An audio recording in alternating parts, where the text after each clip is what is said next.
Hello student, welcome back to our channel the galaxy of accountancy. आज की इस video में करने वाले अपने क्लास 12 का चैप्टर नंबर 9 जो है हमारा कंपनी अकाउंट्स का इशू ऑफ डिवेंचर। इसमें हमारा जो कंसेप्ट रहा था वो कौन सा है? इशू ऑफ कहते हैं इंटरेस्ट ऑन डिवेंचर। हमें क्या करना है? डिवेंचर में हमें इंटरेस्ट प्रोवाइड कराना है। अब इंटरेस्ट जो प्रोवाइड करा जाएगा वो किस तरह से प्रोवाइड करा जाएगा और उसकी एंट्रीज क्या रहने वाली हैं वो सब यहाँ पे हम सीखने वाले हैं। सबसे पहले हम जान लेते हैं ये इंटरेस्ट कहते हैं किस प्रकार से दिया जाता है। मान लीजिए आपके पास 12% डिवेंचर है। कितने रखे? 12% डिवेंचर। अब ये जो 12% डिवेंचर है, यहाँ पे जो 12 दे रखा होता है ये रेट ऑफ इंटरेस्ट होता है। क्या होता है यहाँ पे हमारे पास? Rate of interest. ये चीज आपको ध्यान रखनी है। कभी भी कहते हैं रेट ऑफ इंटरेस्ट आपको अलग से गिवन नहीं होगा, आपको डिवेंचर से ही पहचाना पड़ेगा कि कितना आपको इंटरेस्ट प्रोवाइड कराना है। अब ये जो इंटरेस्ट प्रोवाइड कराया जाता है ये भी दो बेस से किया जाता है। किस प्रकार से? इंटरेस्ट ऑन डिवेंचर दो तरह से दिया जाता है, या तो हाफ ईयरली या फिर ईयरली। हाफ ईयरली का मतलब है कि इंटरेस्ट 2 बार में दिया जाएगा। इसका मतलब है पहले एक बार तो कब दिया जाएगा? 30 सितंबर को, और दूसरा वाला कब दिया जाएगा? 31 मार्च को। हाफ ईयरली का मतलब है 2 बार इंटरेस्ट देना है आपको, एक आधा 30 सितंबर को और आधा 31 मार्च को। लेकिन ये ध्यान रखना 12% दोनों बार नहीं देना है, एक ही बार में 12% निकाला जाएगा, उसका आधा 30 सितंबर को और आधा 31 मार्च को दिया जाएगा। वहीं पे ईयरली में क्या है कि सारा इंटरेस्ट एक बार में दिया जाता है, कब? 31 मार्च को। यही चीज आपको ध्यान रखनी होती है कि इंटरेस्ट कौन सा देना है और कब कब देना है। अब यहाँ पे इसकी एंट्री क्या रहती है? देखिए सबसे पहले हमारे पास एंट्री रहती है इंटरेस्ट ड्यू करने की। कौन सी एंट्री रहेगी यहाँ पे? इंटरेस्ट ड्यू करने की। इंटरेस्ट ड्यू करने की एंट्री हमारे पास क्या होती है? Interest on debenture account debit to debenture holder account. Interest on debenture account debit to debenture holder account. Being interest due to holder, हमने इंटरेस्ट कर दिया, ड्यू कर दिया, किसको? होल्डर को कर दिया। इसका मतलब अभी हमें देना है, हमने दिया नहीं है, बस हमने उसके अकाउंट में शो करा है कि हमें इसे इतना पैसा देना है। कैसा? एज अ इंटरेस्ट देना है हमें। वहीं पे फिर दूसरी एंट्री क्या होगी? इंटरेस्ट पेड करने की। कौन सी एंट्री होगी? Debentures holder account debit to bank account. Debenture holder का अकाउंट हमने डेबिट कर दिया और उनको पैसा दे दिया, किससे? Through the bank. इस तरह से हमने इनको इंटरेस्ट जो था वो पेड कर दिया। ये दो एंट्री होती है जो इंटरेस्ट पेड करने की होती है हमारे पास। लेकिन आपको ध्यान रखनी है जब हम हाफ ईयरली में चलेंगे तो ये दो एंट्री, फर्स्ट एंड सेकंड, ये कितनी बार होती है? 2 बार होती है। कितनी बार होगी यहाँ पे? 2 बार। लेकिन जैसे हम ईयरली में चलेंगे, ईयरली में कितनी बार होती है? ये सिर्फ 1 बार होगी। ये चीज आपको ध्यान रखनी है। हाफ ईयरली में तो हाफ ईयरली में पहले इंटरेस्ट ड्यू की, फिर इंटरेस्ट पेड की एंट्री होगी कब? 30 सितंबर में। फिर इंटरेस्ट ड्यू की और इंटरेस्ट पेड की एंट्री कब होगी? 31 मार्च में। ठीक है। लेकिन कहते हैं ईयरली में क्या होगा? एक बार 31 मार्च को एंट्री होगी ड्यू की, 31 मार्च की एंट्री होगी पेड की, और फिर उसके बाद जो लास्ट एंट्री होती है यूनिवर्सल एंट्री, वो हमारे पास क्या है? Interest return of. रिटर्न मतलब ट्रांसफर करा जाता है इसमें प्रॉफिट एंड लॉस अकाउंट में। अब ये जो प्रॉफिट एंड लॉस अकाउंट में ट्रांसफर किया जाएगा, इसकी एंट्री क्या होगी हमारे पास? Surplus is that statement of profit and loss account debit to interest on debenture. हमने जो इंटरेस्ट था डिवेंचर का वो हमने कहां पे ट्रांसफर कर दिया? प्रॉफिट एंड लॉस स्टेटमेंट में कर दिया। एक चीज यहाँ पे ध्यान रखना है, ये जो आई है ये शॉर्ट में जल्दी से इज दैट वगैरह बोल देते हैं, लेकिन क्या होता है? In essence. क्या होता है मतलब? In essence. तो यहाँ पे हमारे पास ये एंट्री रहेगी किसकी? इंटरेस्ट को रिटर्न ऑफ करने की, मतलब ट्रांसफर किस में करा जाएगा? प्रॉफिट एंड लॉस में। ये हमेशा एंट्री होगी, चाहे आप हाफ ईयरली में करो चाहे ईयरली में करो। लेकिन होगी कब? ये एंट्री होती है 31 मार्च की। ऑलवेज कब की रहेगी? 31 मार्च की एंट्री रहेगी। यही चीज आपको क्या रखनी है यहाँ पे? ध्यान रखनी है। अब देखिए इस सिंपल से बेस पर हम क्या करेंगे? यहाँ पे क्वेश्चन करेंगे। जैसा कि क्वेश्चन आपको अपने डिस्प्ले पे यहाँ पे दिख भी रहा होगा। इस क्वेश्चन को आप अपने टीएस ग्रेवाल की बुक से कर लेंगे, मैच कर लेंगे, फिर हम इस क्वेश्चन करना शुरू करते हैं। XYZ Limited issue 5,000 10% debenture of 100 rupees each on 1st April 2015 at a discount of 10%, redeemable at a premium of 10%. After 4 years, give journal entries. आपको क्या है? जर्नल एंट्री देनी किसकी? For the ended 31 March, assuming that the interest was payable half yearly. Interest कैसे पे करा जाता है? हाफ ईयरली पे किया जा रहा है। इसका मतलब 2 बार पे किया जाएगा, एक बार 30 सितंबर को, एक बार 31 मार्च को पे किया जाएगा। तो यहाँ पे आगे क्या है हमारे पास? इसकी हमें क्या करनी है? यहाँ पे इंटरेस्ट की एंट्री करनी है। तो यहाँ पे देखिए हमारे पास कितने हो गए?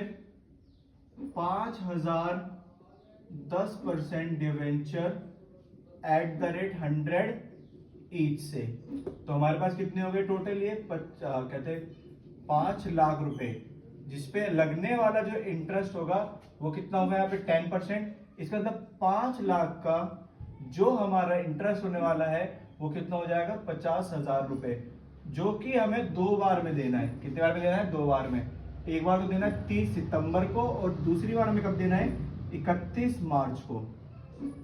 तो इसका मतलब 25,000 तो हमें 30 सितंबर को देना पड़ेगा और 25,000 कब देना पड़ेगा? 31 मार्च को देना पड़ेगा। तो यहाँ पे हमें क्या करनी है? इसकी एंट्री पास करते हैं। सबसे पहले एंट्री किसकी होगी हमारे पास? इंटरेस्ट ड्यू करने की एंट्री। तो एंट्री हमारे पास क्या है? Interest on debenture account debit to debentures holder account. कितना अमाउंट पे कर देना है इन्हें? 25,000 रुपीज। हाफ इंटरेस्ट हमने क्या कर दिया? पेड कर दिया। नरेशन क्या होगी? Being interest due to holder. हमने इंटरेस्ट क्या कर दिया? ड्यू कर दिया किसको? होल्डर को। सेकेंड एंट्री हमारे पास कब होगी? यहां पे मैं डेट लिख लेता हूं। एक तो है 30 सितंबर, एक हो गया ये भी 30 सितंबर, जो हम नेक्स्ट एंट्री यहां पे करने वाले हैं। अब इंटरेस्ट पेड करना है। एंट्री क्या होगी? Debenture holder account debit to bank account. 25,000 रुपए हमने क्या कर दिया? पेड कर दिया। नरेशन क्या होगी? Being interest paid to holders. हमने इंटरेस्ट पेड कर दिया किसको? होल्डर को। अब इसके बाद हमारी एंट्री कब की होगी? 31 मार्च की होगी। फिर से क्या करना है? इंटरेस्ट पेड करना है। तो सबसे पहले इंटरेस्ट ड्यू की एंट्री करेंगे। Interest on debenture account debit by 25,000 to debentures holder account. कितना? 25,000 रुपए। नरेशन वही रहेगी same, being interest due to holder. हमने इंटरेस्ट ड्यू कर दिया किसको? होल्डर को। फिर 31 मार्च की एंट्री एक और, debenture holder account debit to bank account. Amount कितना रहेगा? Same 25,000 rupees. 25,000 rupees. Narration being interest paid to holders. हमने होल्डर्स को इंटरेस्ट क्या कर दिया? पेड कर दिया। इसके बाद में हमारे पास जो एंट्री रहेगी टोटल यहाँ पे, ये हमने 2 बार देखो इंटरेस्ट पेड कर दिया, एक बार ये और एक बार ये। अब क्या करना है हमें? ये जो इंटरेस्ट का अमाउंट है कहाँ पे ट्रांसफर करना पड़ेगा? ये statement profit and loss account में। अब इसको कहते हैं statement profit and loss account में एंट्री को क्या करेंगे? इसे सेट ऑफ करेंगे। तो देखिए हमारे पास यहाँ पे सेट ऑफ करने की एंट्री क्या रहेगी? सबसे पहले वो डेट तो कौन सी रहेगी? 31 मार्च की रहेगी। देन हमारे पास एंट्री क्या होगी? Surplus in essence statement of profit and loss account debit to interest on debenture account. Amount कितना होगा? टोटल 50,000 रुपए।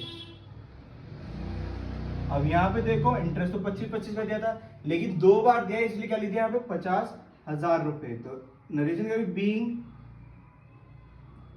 Interest on debenture